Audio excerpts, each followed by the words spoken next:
Latvijā vienlaikus turpinās vairāki lieli un finansiāli ietilpīgi procesi. Air Baltica saskaras ar finanšu grūtībām un nepieciešamību pēc papildu finansējuma. Rail Baltica projekta izmaksas būtiski pārsniedz sākotnējās aplēses. Savukārt Rīgā plānotā Vanšu tilta pārbūve var būtiski ietekmēt satiksmi abos Daugavas krastos. Šorīt intervijā ar partijas Latviju pirmajā vietā līdera Ainārs Šlesers skarsim gan minētos jautājumus, gan migrācijas politikas veidošanu Latvijā, to saistot ar drošības situāciju valstī. Labrīt! Jā, labrīt! Šodienas gan lielais jautājums, lielā aktualitāte ir par Air Baltica. Obligāciju turētāji lems par priekšlikumiem, kā tad piesaistīt papildu finansējumu un arī atlikt daļu obligāciju maksājumu. No satiksmes ministrijas puses jaunais biznesa plāns ir atzīts par derīgu. Kā jūs vērtējat izvēlēto šo ceļu, ko iet? Biznesa plāns ir nevis derīgs, bet Air Baltica kompānija ir bankrots. Šodien tas skaidri jāpaziņo. Jo pagājušā gadā Latvijas sabiedrība un Saeimas deputāti tika mānīti ar to, kad norakstot vairāk nekā $500 miljārda eiro parādus Air Balticam, Air Baltica notiks IPO, tiks piesaistīti investori, kas ieguldīs naudu. Kāds ir rezultāts? Ir pagājis gads. Mēs redzam to, ka negatīvais kapitāls ir mīnus 250 miljoni, plus 350 miljoni ir aizņemti bondos, kas patreiz jau ir apmēram 400 miljoni, jo Air Baltica nav maksājis pēdējos maksājumus.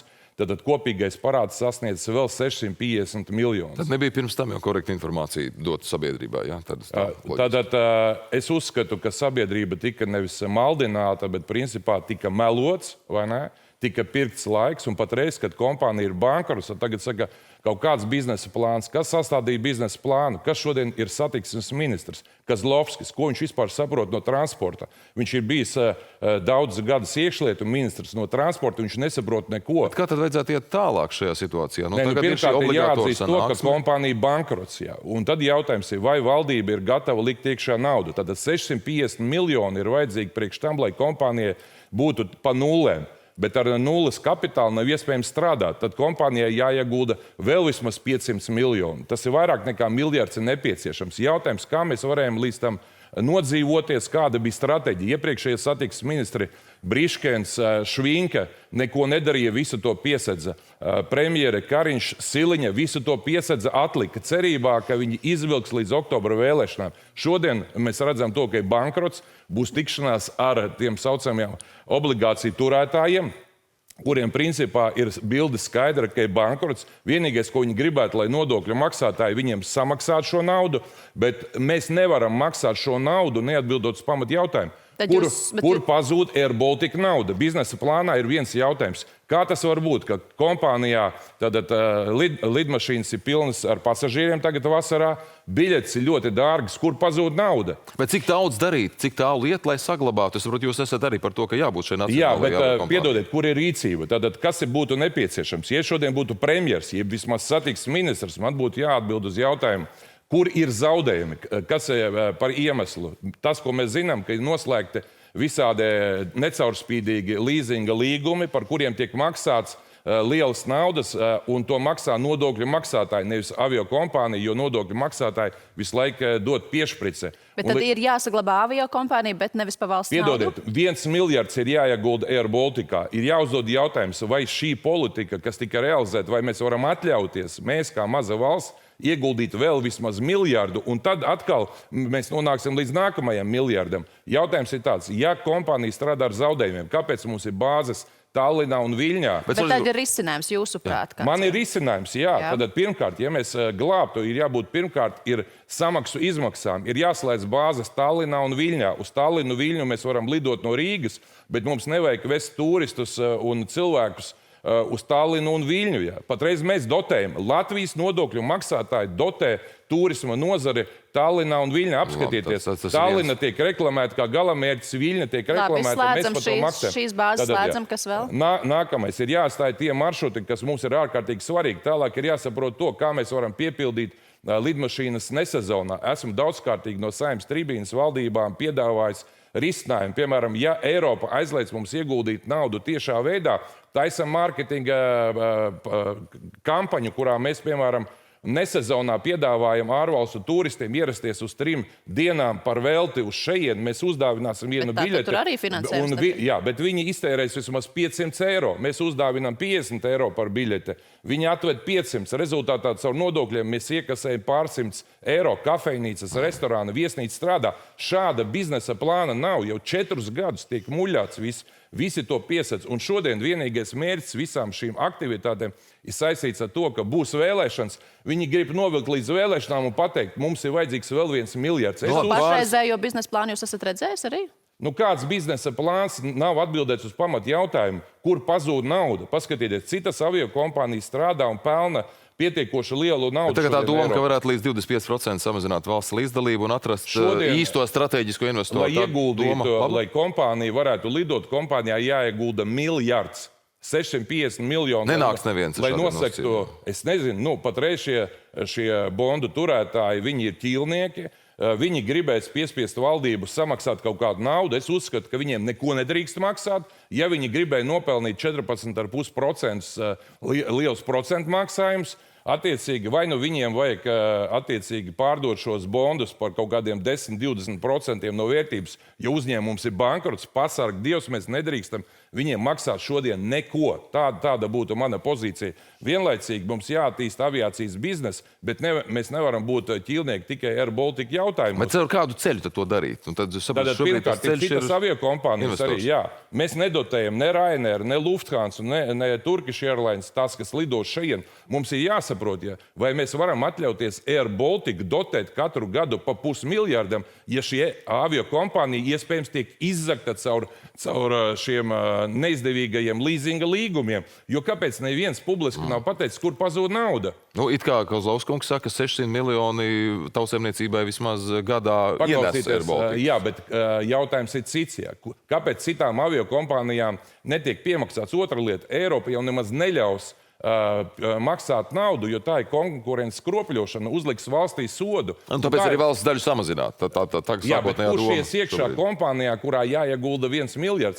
Neticat investoru esamībai. Ir vajadzīgi investori, bet ir viena lieta. Investori pateiks, nosadziet lūdzu zaudējumus, un tas ir tas, ko prasīs jebkurš investors. Tātad valdībai, lai vienkārši piedabūtu investoru, tā kā pagājušajā gadā bija jāiegulda vairāk kā $500 miljards, tagad vēl $500 miljards, un gala rezultātā mēs vēlreiz saku, dotējam Tallinas un Viļņas lidostu attīstību. Kas attiecās par risinājumu?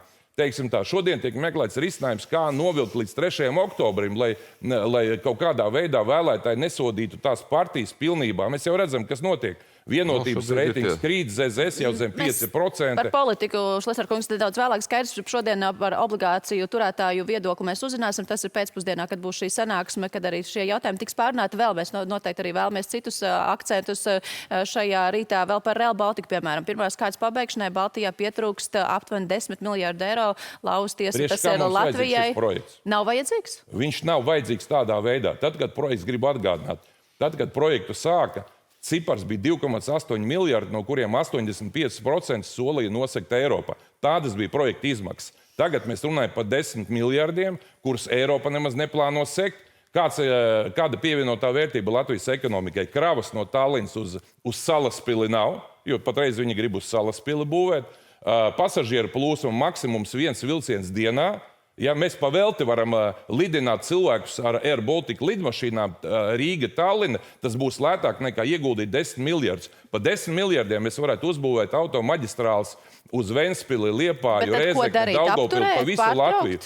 Mums ir skaidra pozīcija. Ja Eiropa finansē šo projektu, lūdzu uz priekšu. Ja Eiropa nedod naudu, mēs nevaram atļauties. 100% apmērā jau nekad nefinansēs. Mums vajag ieguldīt slimnīcās, izglītībā, mums vajag pensionāriem pensijas palielināt, skolotāju, mediķiem algas un tā tālāk. Mēs ieguldīsim projektā, kur gala rezultātā simtiem miljonus mēs maksāsim katru gadu, lai uzturētu šo infrastruktūru, pa kuru brauks 1 vilciens dienā caur Salaspili. Viņi grib uzbūvēt dzelzceļa tiltu visplatākajā vietā Daugavā aiz Rīgas Hesa, pa kuru brauks 1 vilciens dienā. Tas, ka šīs projekta ambīcijas ir pamatīgi mainījušās tieši tāpat kā izmaksas, tas ir skaidrs, bet kā ir ar to iespēju, to naudu tomēr kaut kur caur citiem projektiem atrast, dabūt? Zilskungs teica, ka cits Baltijas valsts to darījuši. Kāds ir biznesa plāns? Cik maksā šis projekts? 10 miljardi mēs ieguldam, Eiropa nedod. Ko mēs no tā iegūstam? Tās ir kaut kādas ambīcijas vēsturiski, ka šodien mēs esam pakāsuši jau vairāk nekā miljardu. Tas, kas ir ieguldīts jautājums, vai mēs varam atļauties vēl 9 miljardus? Man atbilde, mēs nevaram atļauties. Bet mēs varam atļauties neko vairs nedarīt, apturēt šo projektu? Jā, mēs varam, jo šodien, kamēr Eiropa nav apstiprinājusi, ka viņi dos naudu, mēs nevaram ieguldīt nevienu nodokļu maksātāju eiro papildus.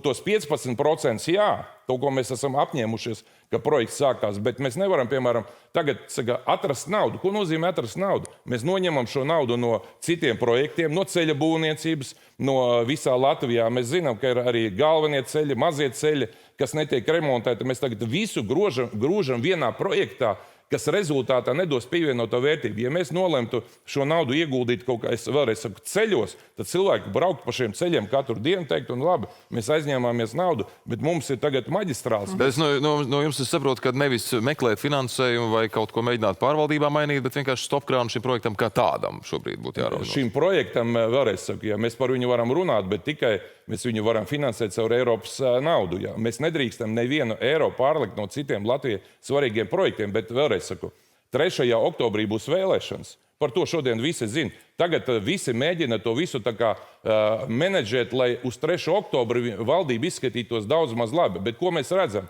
ZZS izskatās netiek pārvēlēts.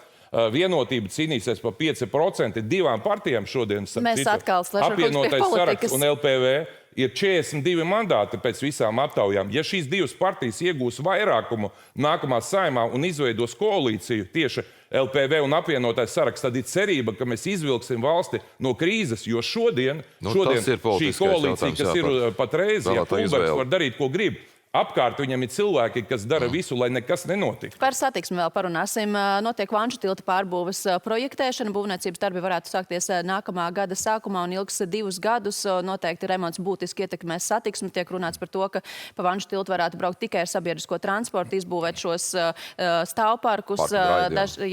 Jūsu redzējums, kā tas varētu izskatīties? Vanšu tilts ir kritiskā stāvoklī. Apskatieties, pie Margām jau sen nolikt ir tādi tā kā sētas. Tur paldies Dievam, ka neviens nav iekritis vakarā ejot nevis dzērumā, bet varbūt pat skaidrā prātā, jo tās margas var vienkārši nolūst. Līdz ar to Vanšu tilta remonts ir nepieciešams. Protams, profesionāļiem ir jāpieņem pareizie lēmumi, kā to plānot. Vēlams, lai remonta darbi notiktu pirmkārt naktī, jā, tas varbūt būs dārgāk. Bet, lai pa dienu varētu braukt, iespējams, ne tikai sabiedriskais transports, bet pa vienu pusi varētu braukt arī parastais transports. Vēlreiz saku, mums ir jāparēķina, kas mums ir izdevīgāk, kad mēs dzīvojam korķos ilgu laiku, ja, piemēram, būvniecību lielākoties organizēt pa nakti. Būtu pareizi, ja viena tilta puse strādātu un otra tiktu remontēta. Kā šī projekta izmaksām provizoriski, raugoties, protams, ar mūsu bažām, ko mēs esam pieredzējuši par zelta tilta saucamā kādreiz būvēšanu, vai šeit ar šo Vanšu tilta remontu riski? Ko es varu pateikt, es neesmu piedalījies tajos konkursos. Konkursi ir notikuši, līgumi noslēgti. Galvenais, es ceru, ka tie līgumi nav noslēgti tādi, ka nāksies piemaksāt, kā mēs te par Air Baltica runājam. Jā, it kā viss labi, bet lūdzu vēl pusmiljardu. Ir jādara viss, lai tilta būvniecība notiktu izejot no noslēgtiem līgumiem, lai nebūtu sadārdzinājumi. Par finansēm runājot, knap maijā sākto pārbaudi par aptuveni 300 000 eiro vērto kampaņu, kur apmaksāja jūs vadītā biedrība, bet birojs tajā saskatīja iespējami partijas reklamēšanu. Saprot, ka bija tur arī panākta vienošanās un partija vāca ziedojums, lai naudu atmaksātu, vai šie ziedojumi ir savākti vai naudu atmaksātu? Tātad pirmkārt, pirms 4 gadiem mēs tieši tādā pašā veidā reklamējam daudzas mūsu aktivitātes. Diemžēl šoreiz Knāps pateica, nē, tas nav iespējams. Jā, mēs bijām spiesti savākt ziedojumus un atgriezt visu šo naudu. Mēs to esam izdarījuši, tā kā mēs esam izpildījuši visas Knāpa prasības. Uzskatu, ka tās nebija pareizas, jo atšķirībā no situācijas 4 gadu atpakaļ mēs tikām sodīti, jo šo naudu, ko mēs savācām tagad, mēs varējām tagad vairāk tērēt tieši partijas kampaņai, kas būs septembrī, nevis tā, kas ir bijusi mājā, bet neko darīt. Mēs esam naudu savākuši, esam nomaksājuši, jautājums ir atrisināts. Tīri ziedojumu veidā? Jā, ziedojumu veidā mēs savācām, 2 mēnešu laikā, mums tika doti 2 mēnešu laikā, mums vairāk nav nekādu parādu partijai. Paldies par interviju šorīt. Tiksimies noteikti arī citā reizē. Paldies, ka Paldies jums. Paldies jums.